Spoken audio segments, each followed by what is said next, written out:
শিশুদের কোলে নিয়ে পঠন পাঠন করালেন বিজয়ী প্রার্থী কৃষ্ণকান্ত কুমার সাহা। এই শিক্ষকের ভূমিকায় বিজয়ী প্রার্থী প্রচারে বেরিয়ে বীরভূম জেলার সিউড়ি ২ নম্বর ব্লকের অন্তর্গত পুরন্দরপুর পঞ্চায়েতের তামাইপুর গ্রামে জনসম্পর্কে অভিযান চালালেন সাঁইথিয়া বিধানসভার বিজয়ী প্রার্থী কৃষ্ণকান্ত সাহা। নির্বাচনের প্রাক্কালে সাধারণ মানুষের সঙ্গে সরাসরি যোগাযোগ স্থাপন করতেই এই উদ্যোগ বলে জানা গেছে।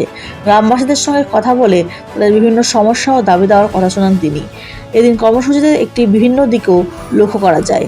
পেশায় গৃহশিক্ষক হওয়ার কৃষ্ণকান্ত সাহা স্থানীয় আদিবাসী অধ্যুষিত এলাকায় শিশুদের নিয়ে কিছু সময় পড়াশোনার ব্যবস্থা করেন। গ্রামে ছোট ছোট পড়ুয়াদের সঙ্গে মিশে তিনি তাদের পড়াশোনার প্রতি উৎসাহিত করেন ও শিক্ষার গুরুত্ব সম্পর্কে সচেতনতা বাড়ানোর চেষ্টা করেন। তিনি জানান, এই শিশুদের মধ্যেই ভবিষ্যতের সম্ভাবনা লুকিয়ে রয়েছে। আগামী দিনে এই প্রজন্ম সাঁইথিয়া বিধানসভা তথা পশ্চিমবঙ্গের উন্নয়নের পথ দেখায় বলেও তিনি আশা প্রকাশ করেন। পাশাপাশি শিক্ষা ও সচেতনতার মাধ্যমে সমাজকে এগিয়ে নিয়ে যাওয়ার উপর জোর দেন তিনি। ব্যুরো রিপোর্ট, বাংলার কণ্ঠ। সিউড়ি 2 ব্লকের সমস্ত গ্রামে আমরা জনসম্পর্ক অভিযান করছি। আর এই জনসম্পর্কের মাঝে সকাল সকাল আমরা এসেছি পুরন্দরপুর পঞ্চায়েতের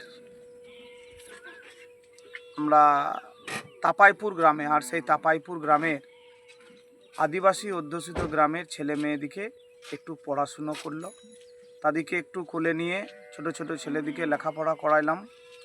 যেহেতু আমি গৃহশিক্ষকতার পেশায় আছি, তাই বাচ্চা ছেলেদের আদর ভালোবাসায় যখন তারা পড়ছে তাদেরকে ভালো লেগে একটু পড়ালেখা করাইলাম।